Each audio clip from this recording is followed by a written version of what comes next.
right, welcome to another Friday night episode of Keto Rocks Radio. I'm Jim Hobbs, and somewheres on the screen, I think he's below or left or right, is Brian Damaged Forsythe, my carnivore co-host. And we got a special guest with you all tonight. And before I give her an introduction, a proper introduction, Brian, you guys got a concert this weekend, right?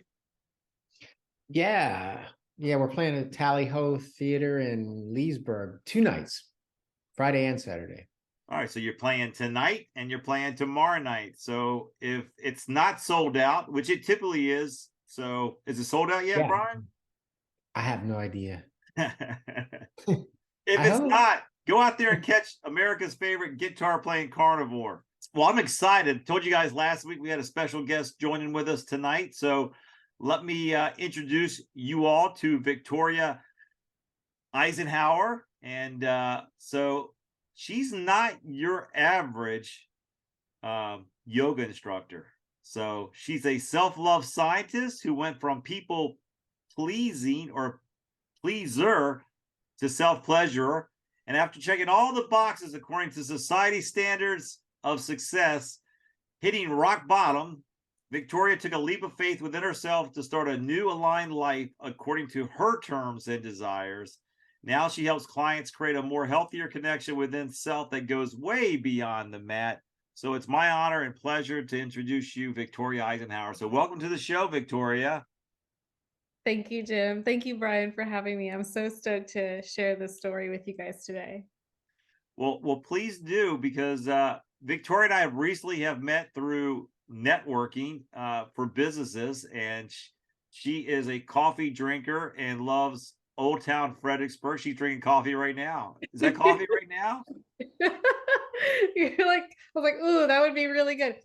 I am drinking a protein shake, but no coffee. Okay, I thought you were drinking iced coffee. I was like, wow, okay, it truly is around the clock, because every time I run into Victoria, it's at a coffee shop. So True. Anyway, so Victoria, kind of tell us your life story. Tell us what led this path to what you're doing now and sharing with people in our area, and so more people can probably can relate to your story or learn from your story. Yeah. Okay. Awesome.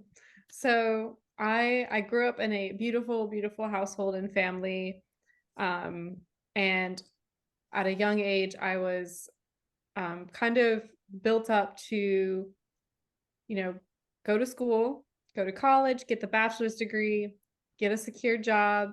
At some point you'll get married, you'll have kids, get a house, all the checks, as I would call it. Right. So I kind of went through the notions, and I went to college.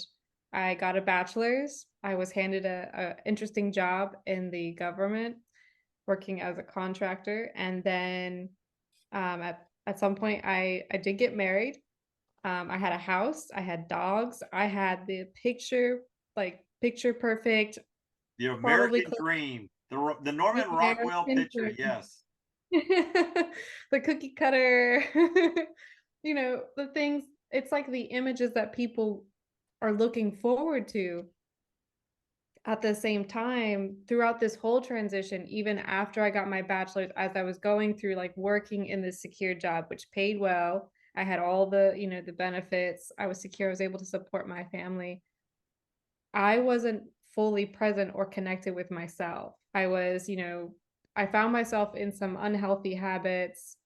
The work I was doing was not a very healthy outlook for myself. And, it was not for me. I was like, I can't fit in this. I don't fit in this box. I don't fit here very well. And so I started noticing like just kind of those little nudges of like, is this it? Because I'm done. Like I did everything. And now it's just a matter of, at some point, maybe, kids will come into the picture, we'll see. And it just, something felt off.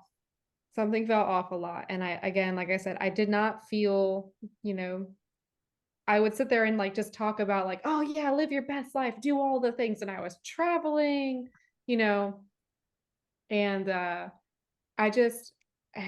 was not 100% there. I would look back and I would hear the passion in my voice, but I was not living up to the expectations of what I was speaking. I was like, how can I show up as this person to others when I'm not even there myself? And what does that look like? And so I started contemplating this. All the cogs started turning, and I was like, okay. So And so, just so I can understand. So because I think you're not the only person who goes through this. So I mean, right, Brian? I mean, you feel, I mean, everybody feels like you're supposed to live this certain life, but yet there's something deep within each of us that says that's not bringing me positive energy. It's not bringing me who I truly am. Like Brian, I know you've been wanting to play guitar since you were at a very young age. And so, but you know, even musicians, they have to fight that all the time because, okay, yeah, when are you going to put that childish game away and go get a job and live a life? Victoria, it's different for you because I'm sure your parents wanted to give you the moon, the world, and say, give us grandchildren, give us this, you have it all. Why would you throw that all away? But I guess my question for you is, what sounds like to me that you were feeling like I'm living a lie. And if this is what success is living a lie, I don't think I want to be a part of it. I want to be true to myself. Is that what really started to come up inside of you? yes, I felt like I was faking it. And I was like, I don't like the way this makes me feel. And, my surroundings were, what I was thinking. And then my environments were starting to reflect that as well. It was like people are going through the notions and just kind of, this is how people are living. And I was like, I don't know if I can keep doing this. This just showing up 9 to 5, Monday through Friday is not for me. And what really helped me step into this connection with myself was initiating yoga. So I started my own practice. I actually met a beautiful instructor while I was traveling, and she inspired me to start sitting in meditation. She's like, just start with 5 minutes, and then once you become routine, add a little more and a little more. And so I did that, and again, first time for everything, it was kind of weird. I was intimidated. I'm just sitting there, and I'm like, here I am contemplating my thoughts. Am I doing this right? And then eventually it became something I actually looked forward to. It was in the morning. The time it was just me and Victoria, just getting to know Victoria for a few minutes. And then eventually I became very passionate about the process of yoga, like how it would make me feel off the mat. So it became less of I need yoga to stay in shape. I was like, well, I need yoga to feel more aligned with myself, to connect back with my mind and my body and my soul or spirit. And I was fascinated by the practice so much that I decided to be a teacher. And I thought, I'll do this on the side just for fun. And I went into training with a mindset of, I'm going to teach people how to stay in shape, which is your average media, social, like that's what you see, being in shape. And I was exposed in a beautiful way, like how deep yoga actually is, like real, like the roots of yoga. And I realized I had a lot of what I would call the horse blinders. And, just my perceptions and projections, the way I feel about things were put upon me as I was growing up from my parents, from their parents, and so forth. And once those blinders came off, I started seeing more colors. I started seeing how beautiful, I became less of a material person and more of I want to invest in how I spend my time and quality time. Like I want to go travel to these places and, I want to put my feet in dirt. I want to go somewhere quiet. And yeah, the yoga it completely expanded my mind. And I realized I was like, what else? What can I do with this? What more can I do with this? Because I was teaching classes and I love it. I love my students and I love creating this space for them as I did myself. And again, I was doing that thing where I'm like, yeah, live your best life and be connected with you. And only you can do, like, if you want to live your life, you need to, put yourself first.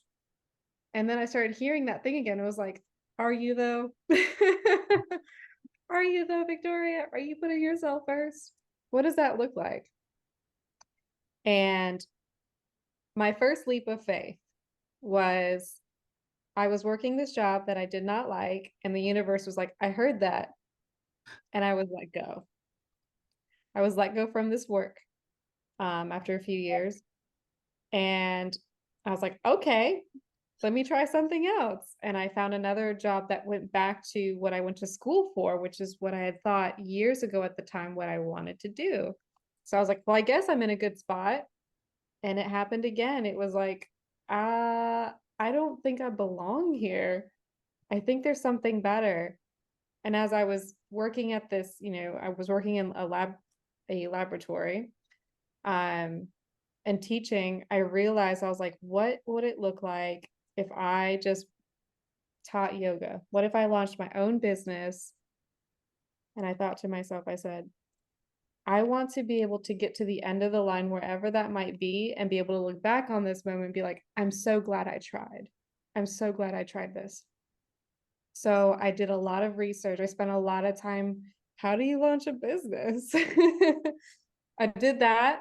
And one Sunday, beautiful morning, I invited my folks out to brunch. And I said, I have some wonderful things to share with you. I left a wonderfully secure job to start a yoga business. I'm sure that was well received. I'm sorry? I said, I'm sure that was well received. Let's just say, my dad was very impressed by the preparations I had in place to start the business. And as your parents, they want the best for you. So there was this, like, just do the best you can as long as you're happy, And so the business of Lotus Lifestyle was born. And I started teaching, creating unique yoga experiences, from full moon workshops to working in studios to collaborating with businesses and hosting like brunch and flows. And it made me feel very creative. And that was the work part. I was like, cool, I'm finally in a line of work that lights me up, and I'm passionate, and it's going great. And then so that was last year. The business was born. And then came so imagine, like, I'm on this, path of like just a lot of things, a lot of doors are opening.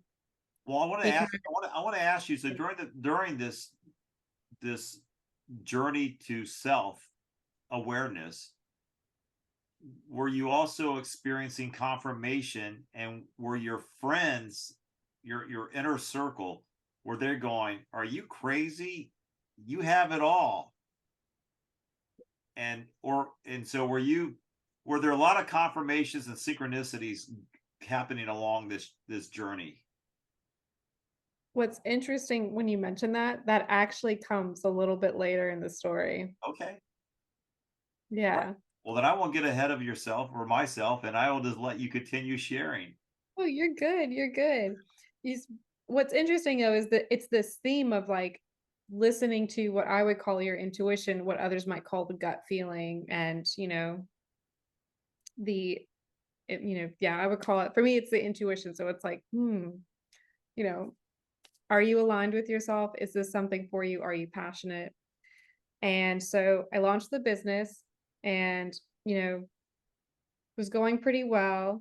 And then I started, really paying close attention to the relationships around me, because I was creating relationships with students. I was creating this new relationship with myself.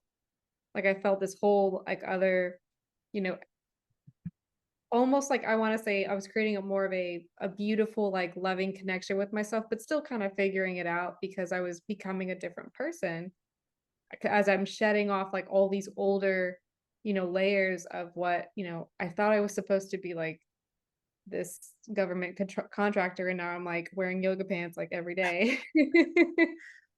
And so what comes next was actually pretty this was the next biggest leap. And It's actually, when I think about it now, I'm very grateful. I'm very proud. So throughout this transition, throughout this lifestyle, my relationship with my partner at the time was also that very like, we're doing the right thing, right? This is what we're supposed to do. We're supposed to get married. We're supposed to get the house. We got the dogs, we'll just, kind of feel things out and continue.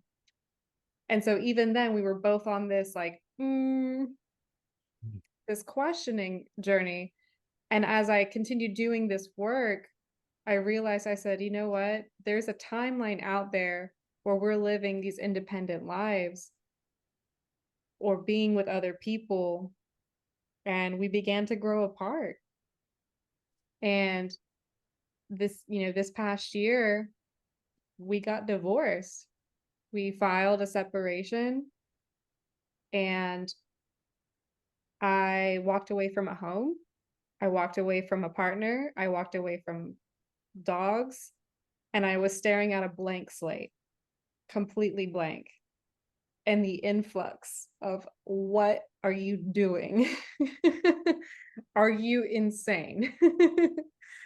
And it was literally because we were on two set. We were no longer aligned. And I realized that it was okay to end a contract that was no longer aligned with myself, that was no longer aligned with this other person. Nobody was winning here. This was not a win-win. There was, where is this trust and this joy and this real love? How can we provide this loving energy if we are not in love with ourselves? So the fact that we were both like questioning our worthiness to each other without even, checking in with ourselves, it spoke really loud. And I'm very grateful for the process, because it was, divorces tend to be this very taboo, like, ooh, like very loud, and we kept it very quiet. We went through the notions, got everything done.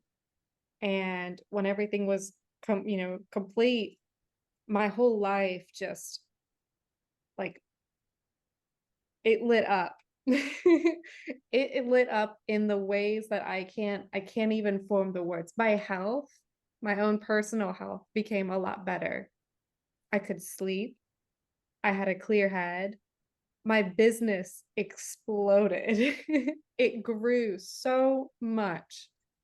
And I am in my new home, and I'm in love with it. And the relationships and my friendships, some friendships came to an end, and some relationships and friendships became deeper. And I know, like Jim, you mentioned earlier, they were like, how could you do this? Like, what are you thinking? My closest friends and my girlfriends, like shout out to Bree and Kimberly and Sarita.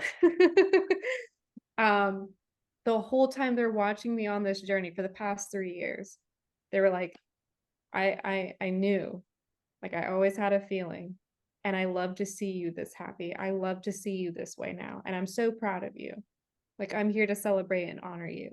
And again, that spoke very, because for me, I kind of came out of this feeling a little guilty.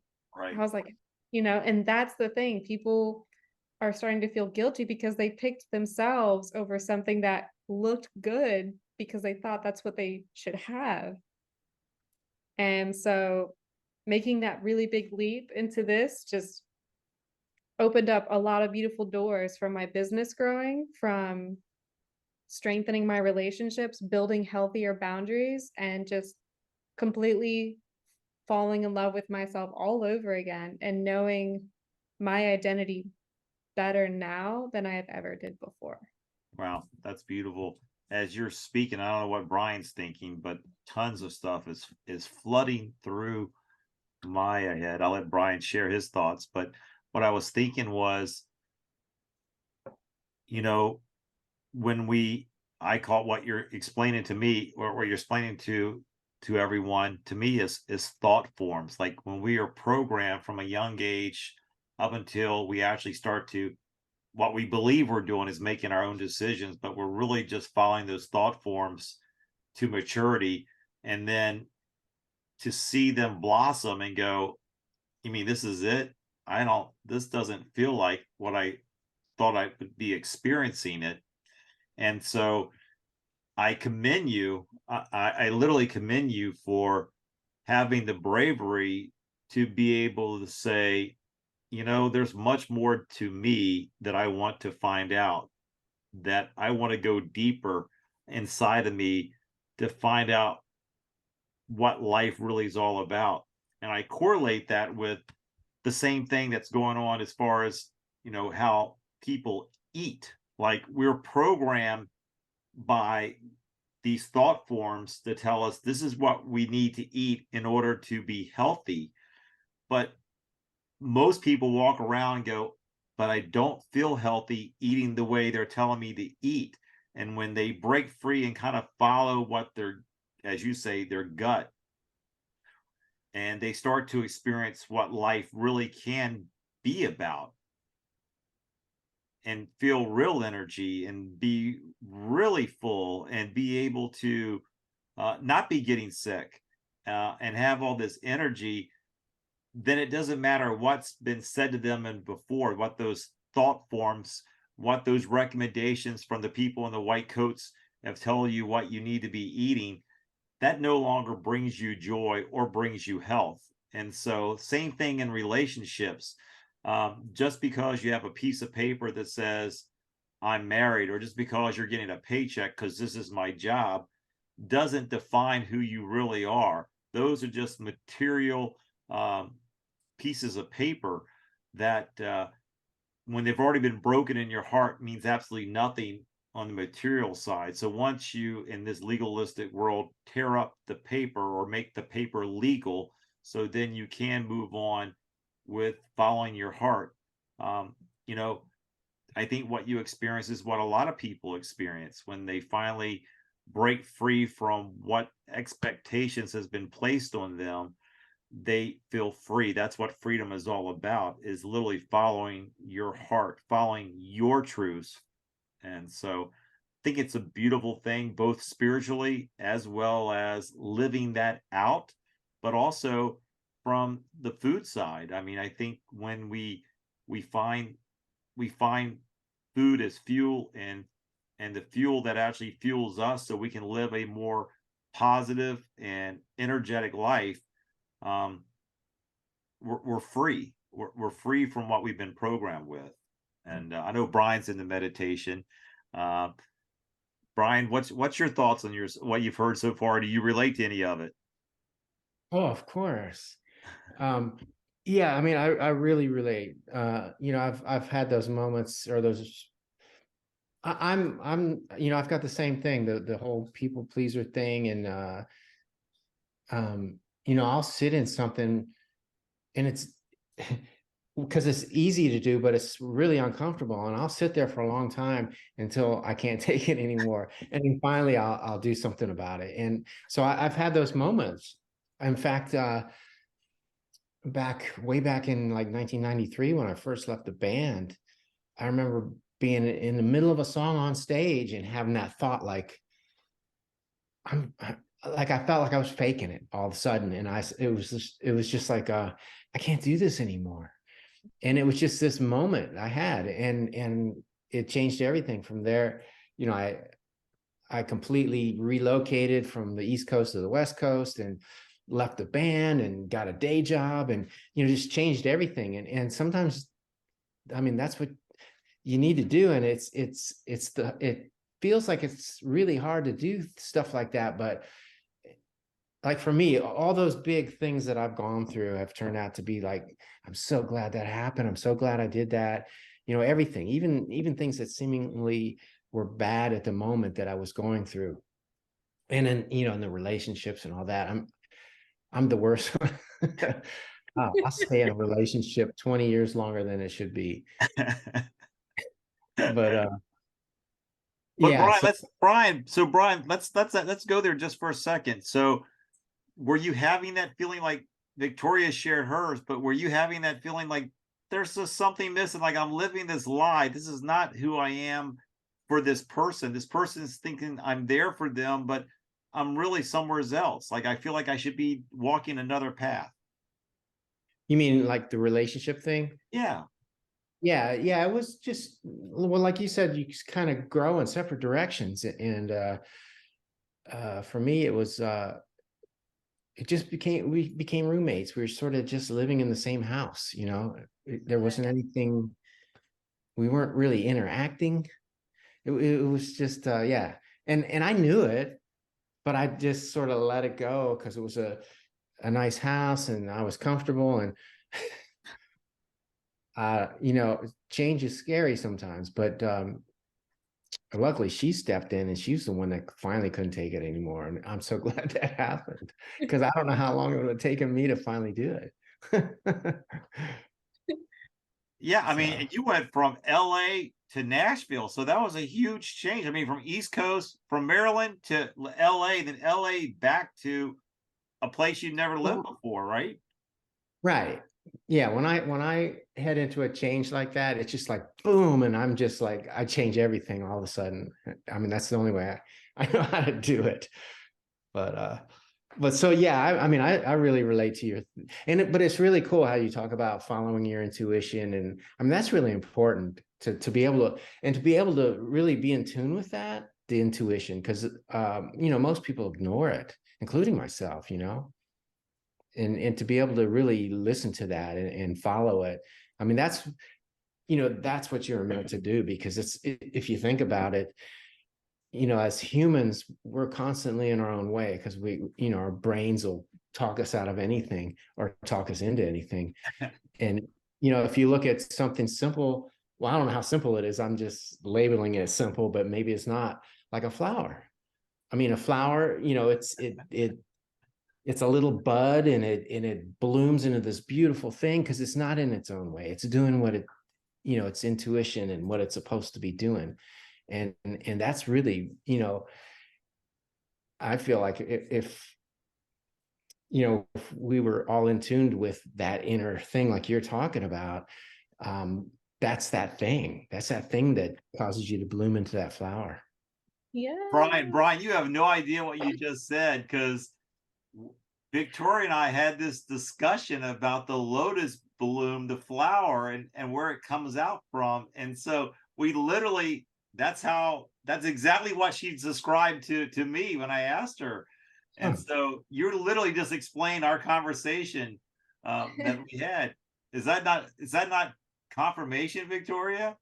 It is 100%. He said bloom. I was like, you're literally growing through, like you're growing through the mud, this change, and like just reaching for that light, which is those whispers, which eventually, as you entertain them, become louder and louder.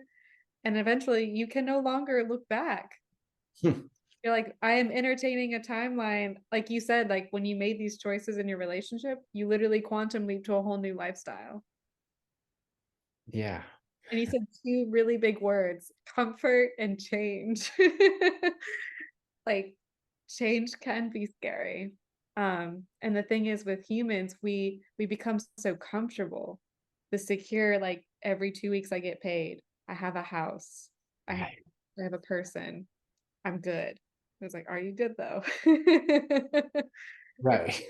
Are you good though? Like everywhere, are you good? Like within emotionally, are you available? Are you in your relationships? Like also, are you like present sexually? Are you there? Are you fully present and in love?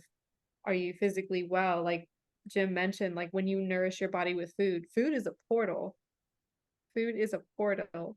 And so when you start eating certain food groups and your body's like reacting in certain ways, and just yeah. So thank you for mentioning that, Brian. I was like, oh my God.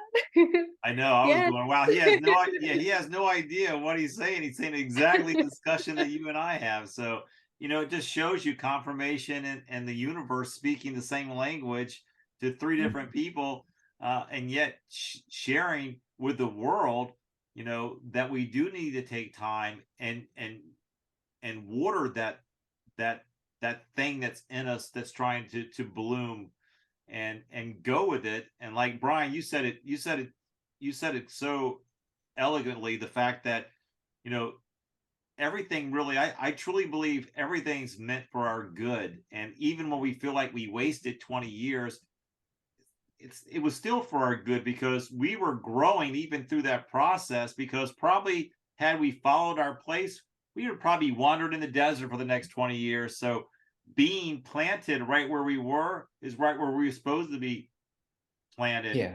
And I look back on everything in my life, and at the time, I mean, I could be the first one to tell you that I would don't want to be in this position. I wouldn't wish this on anybody.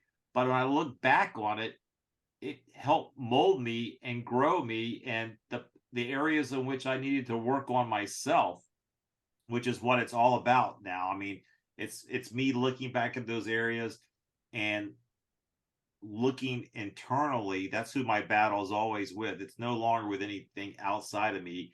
If it's triggering me on the outside, there's something inside of me that needs to be worked on. So I work on that internally. And so I look back at my life, and it's all meant for my good.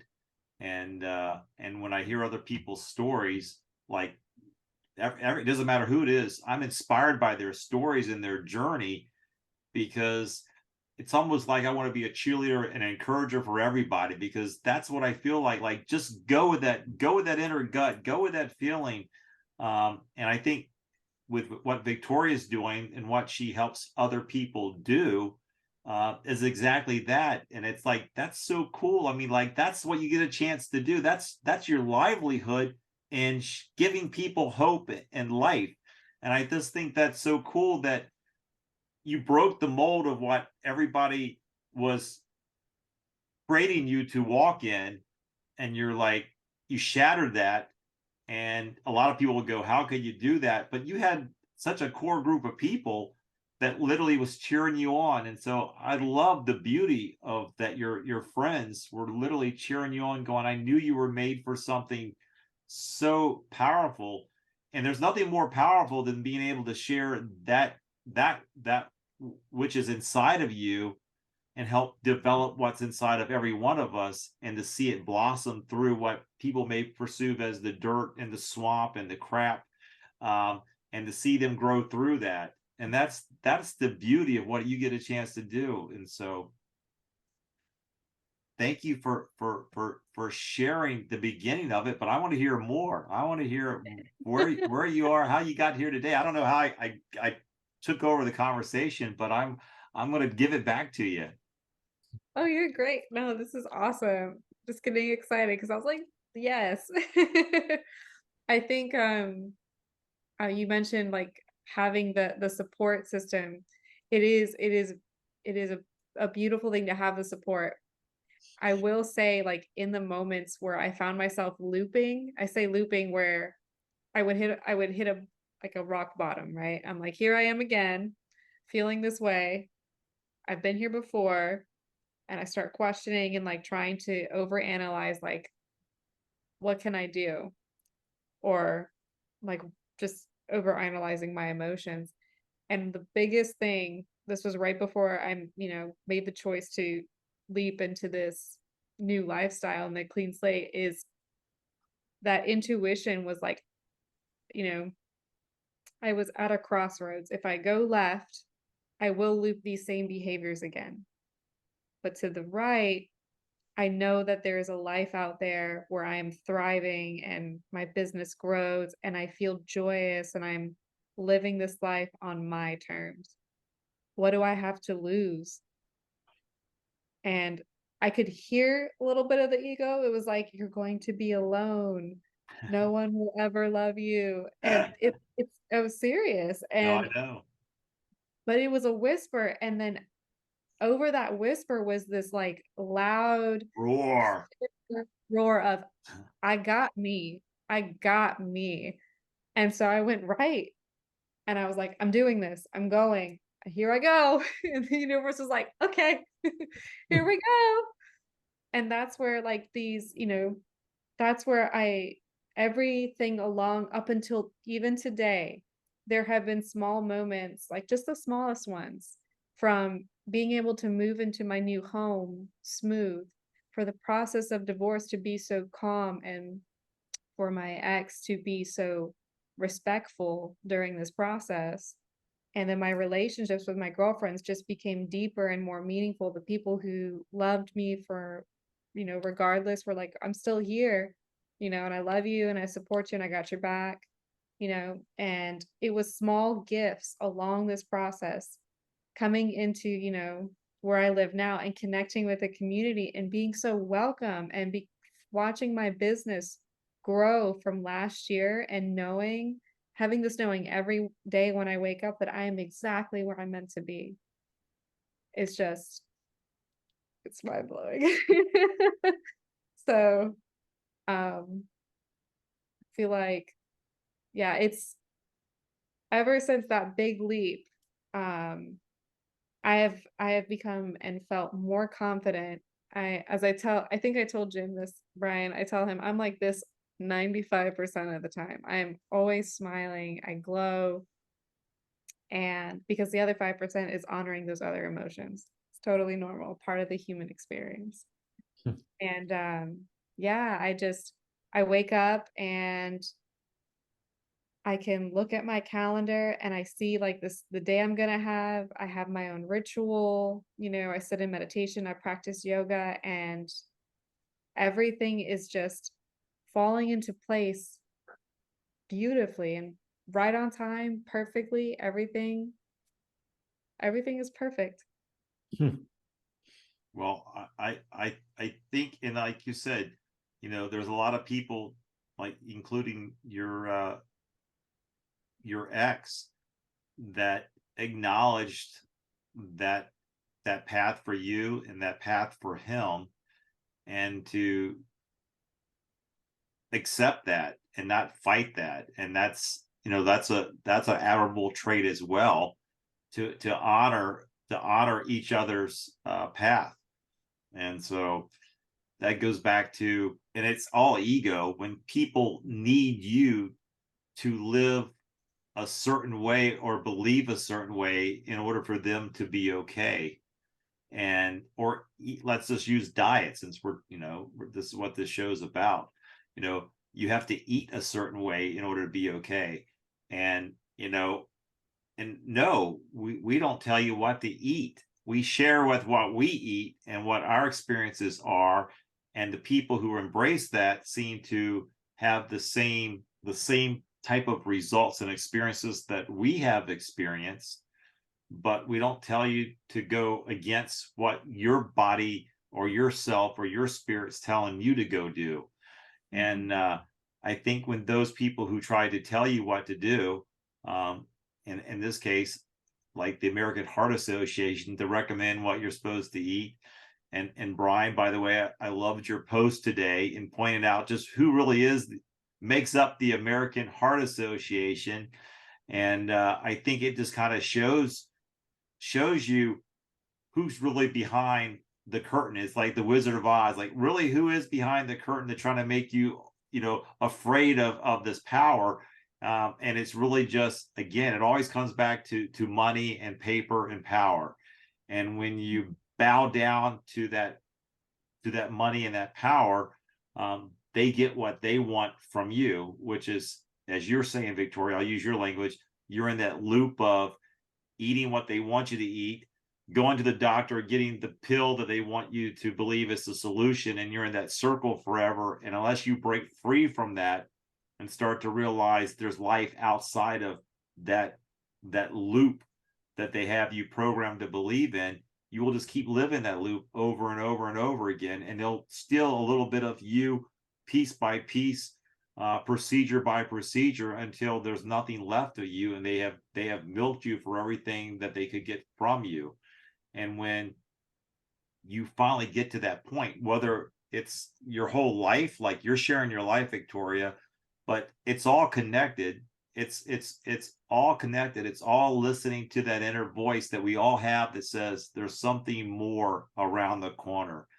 And instead of just running around the corner, the best thing we can do sometime is just sit there in quiet and let whatever you want to call that, intuition, higher self, the universe, God, whatever that is, to let it speak to you the eye within the eye to share with you what your life could be, and to put that voice, which is ego, that's always judging you and condemning you for those things.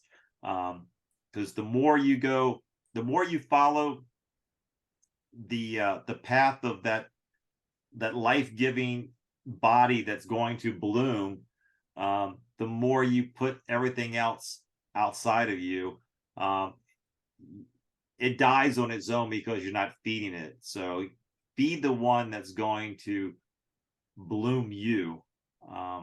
And when we start to get on these topics or these discussions, I feel like words do it such a disservice, I feel like I'm just totally just butchering my thoughts internally. Like my heart is like, it's so beautiful, the picture that I see, and I'm not able to convey that message that I feel. So I feel like words are not even needed.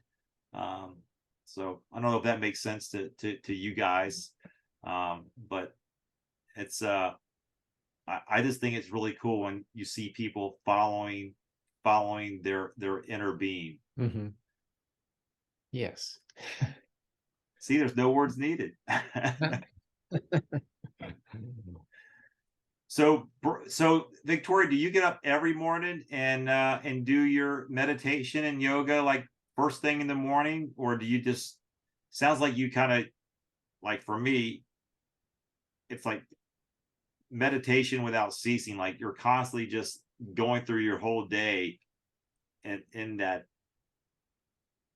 state. But do you start in the morning? Yes, I dedicate at least an hour in, like, first thing in the morning is, this is my time.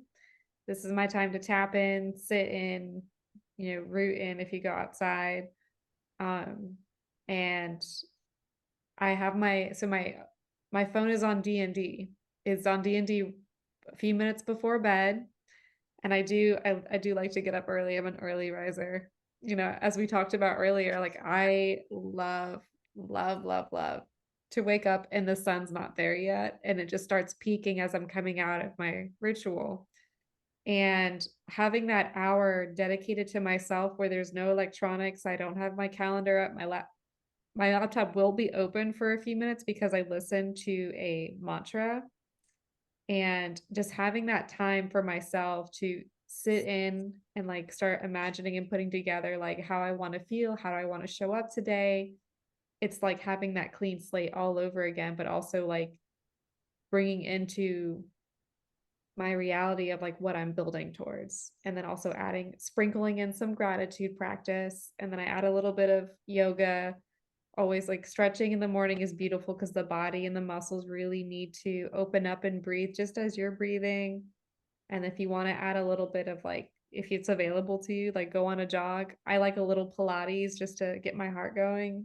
And then we'll start on to some breakfast and coffee. Well, I'm gonna put you on the spot here just for a second, because you talked about 95% you're like this, but 5% is dealing with the, but what coping mechanisms or tools, or what do you use to deal with when that ego is trying to raise up its voice loud to get you to condemn yourself for your decisions, or to try to elevate the negativity in your life? What coping mechanisms could you suggest to people to help deal with those? Could you be a little more specific when you mean like negative coping mechanism? Like, let's just say you're getting angry over where you're at, so whatever, an incident that took place a day, and you can't let it go, you can't forgive it, you can't let go, it's just building in you. So you're like, how do you say you start their mornings with a clean slate? How do you go to bed with that clear head and with that clean conscience? This is a really good question. Like you said, like when these, what would some call like the negative emotions. And I thought of 2 examples, so I'll do my best to be a little brief about it. Sure. One is there was a point where someone I was working with, we were no longer aligned to work together. And when I received the message from them that we were no longer working together, I could start to feel that scarcity feeling because it's money. Right. And it started coming up. And then I started, like, I pulled back for a second. I stepped out of this picture, out of this, like, to take a good look at this feeling and be like, well, wait a minute. This whole time when I was working with this person energetically, we weren't aligned to work together in the first place, you know? And it reminded me of back when I used to work in, this contracting, where I kept saying over and I was like, I hate my job. I don't like it even. And the universe was like, okay, I heard that, let go. And so when I received this message, instead of actively hooking onto this feeling of scarcity and being like, oh my God, I need to make more money, and how could they do this, and wanting to fight, being able to step back and look at it all, like, throughout the whole thing, I was like, okay, so I have some, programs that I might need to sit with around money. And also I myself brought me to this point, because in my mind, I was creating a new reality where I wasn't working for someone like this. I was working for myself. Right. And so the second brief example will be, as I've stepped into the world of dating, which is exciting. We, as human beings, we want compatibility, we want intimacy, we want to be with people. We're not meant to live on our own. And yet up until this point, I've been learning so much about myself. I know, I'm still learning also, but I become more aware of what I do like, what I don't like. And so when I come up against a boundary, sometimes I feel a little bit of guilt speaking my truth. Right. Because that fear of being alone comes up. And then I step back and I go, well, I got me. It's okay that this didn't work, because I can go home and put on Groundhog Day or something on Netflix instead of putting my energy into something that isn't aligned with my frequency. So it's really, I wouldn't say like going in too, like, don't go too deep into this analysis, because then we become overloaded of what if. No, like, don't entertain what's the worst that can happen. I want you to ask, what is the best thing that could happen for me right now? As you step out and look at this emotion, like, what's coming up? Is it a scarcity? Is it fear of being alone? Is it this worthiness scale that's coming? So no, that's great. Thank you for sharing that. I just got through reading something that that kind of just piggybacks on what you said, is that when we it takes the same amount of energy to focus on the negative as it does the positive. And when we're constantly, when the egoic mind is trying to basically condemn yourself, it starts to look at all the different possibilities of why this will not work. And there's an infinite amount of possibilities. You'll go crazy thinking of all those infinite possibilities of why it won't work. When you silence that by just doing the work, and realizing that it is possible, or else it wouldn't have been a thought that came to you. And I say a thought, not necessarily in your mind, in your heart, in your inner being. And so that's very, very hard to do. I mean, it sounds easy as we discuss this, but but here, if people just want to give this a try, like if you just want to start this, it's not going to happen just like that. It's the fact that you're willing to commit to the start is success.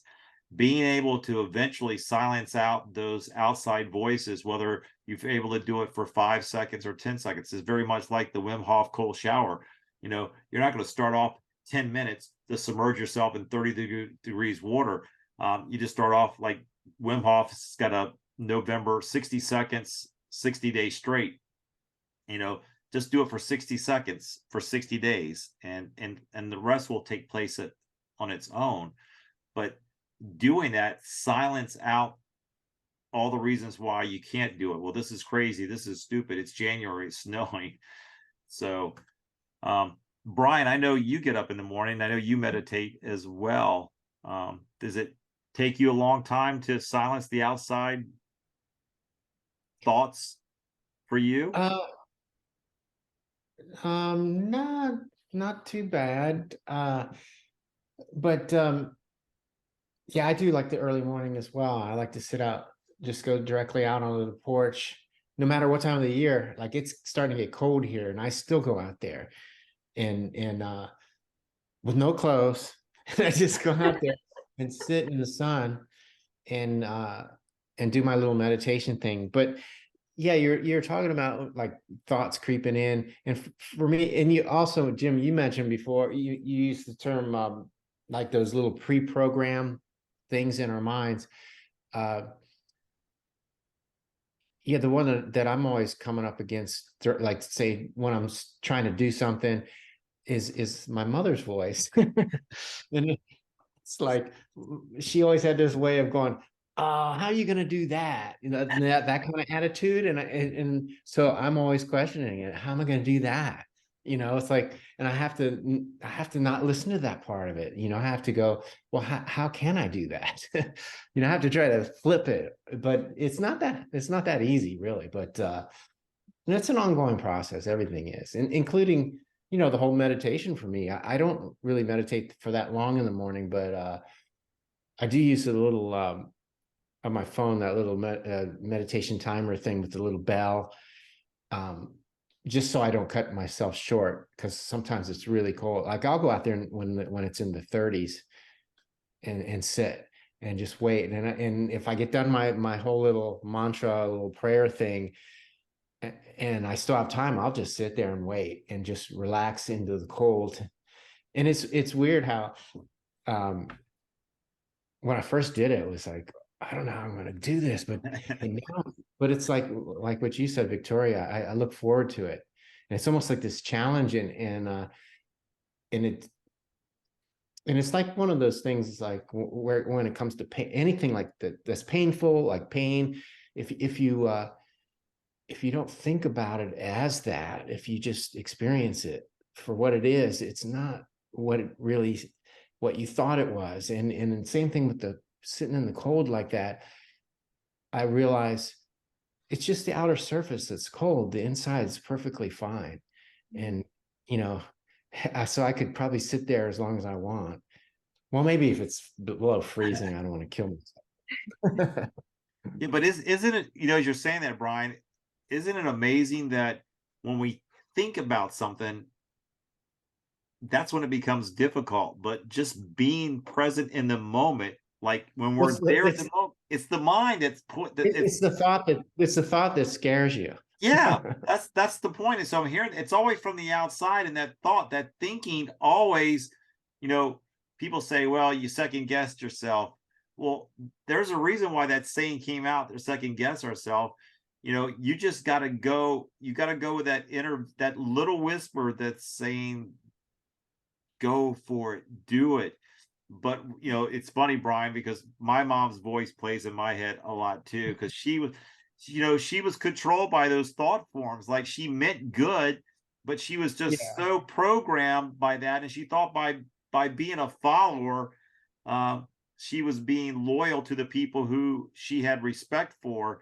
And it wasn't until she well, she died right before her 82nd birthday, but it was probably not till she was 79 or 80 that she started to break free from those thought forms. And you could see the joy in her finally come out, like, you know what, this is not as scary.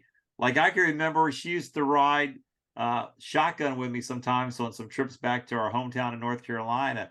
And I'm a speeder. So I had this Monte Carlo SS, and I'm cruising 85, 90. She's like nails on the armrest. She's like, you're gonna get pulled over, and they're gonna throw you underneath the jail.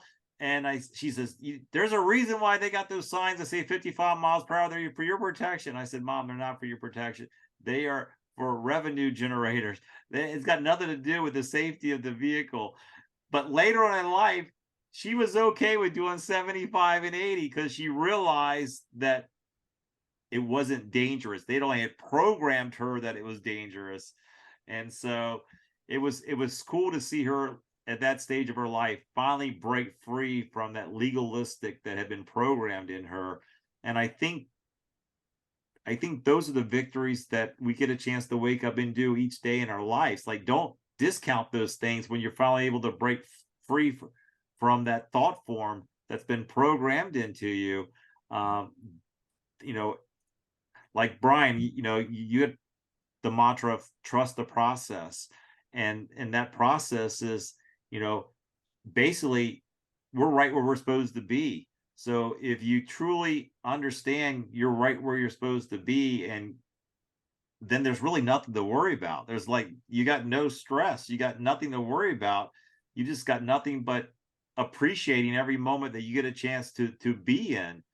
And so, but when those outside forces, those outside voices, that egotistical mind starts to speak to you to say, oh, you're not going to be, do you really think you're going to be able to go do that? You just got to just show it by doing it. That's why action overturns thinking. So, but hey, I don't want to overkeep you an hour. I said it'd be an hour, Victoria, and it's exactly an hour. So one of the things, Brian, you got any last minute questions or anything that you want to share? Where are you located, Victoria? Oh, I'm in Fredericksburg. Oh, okay. Oh, that's right. Because Jim says he sees you at the coffee shop. Okay. Yeah. That's right. Okay. Huh? As a matter of fact, Brian, we had coffee right where you and Shannon stayed at in Fredericksburg. So we had coffee right at that corner at the Italian station. So so is your business in Fredericksburg? Yes. Okay. So how is it? I mean, how has it grown? It has, when I was able to show up more authentically, more aligned within myself, I was able to project that same energy and passion into my business. And that, like, creating these sacred connections and spaces for my private yoga clients. I started branching out after teaching. I still teach at studios, and I had a couple of students on multiple occasions be like, so do you teach private? Like, just, and I started entertaining it. And so that grew substantially. And as I started becoming more excited about the private clients, I started realizing the importance of, where else can I put yoga? Where else can I create these sacred connections that go beyond the mat that I experienced? And so I am branching out to work corporate yoga and start collaborating with business owners and seeing how we can make the same impact to create more clarity, focus, and happy employees, because they're in that mindset of like, things are hard, things are tough, and I'm going to work and I don't want to go to work. So yeah, it's building out beautifully. Cool. Well, Brian, you guys are playing Friday and Saturday at the Tally Ho. Where do you guys play the following week? Are you guys playing in Thanksgiving week, or what you doing for Thanksgiving? Yeah, Black Friday, we're playing up in Harrisburg. Oh, that's right. Okay. Awesome. Yeah. Where are you spending Thanksgiving? At your sister's? Yeah. Cool. All right. Well, hey, everybody, don't forget that this is No Carb November. So we encourage you to follow your heart. But I know my heart is to eat meat each and every day. And I know Brian will give you a little bit of advice that's worked out well for him, just not in the month of November. It's a year-long daily process. So what bit of advice would you give somebody that's made it this far in the show, Brian? I would say eat your meat. Absolutely. Well, Victoria, thank you so much for joining with us. Thank you so much for sharing. And for everybody else out there, we will see you next Friday night, same time, same place. In the interim, stay safe, stay well, stay out of the hospital, and stay kind. We'll see you, everybody. See ya.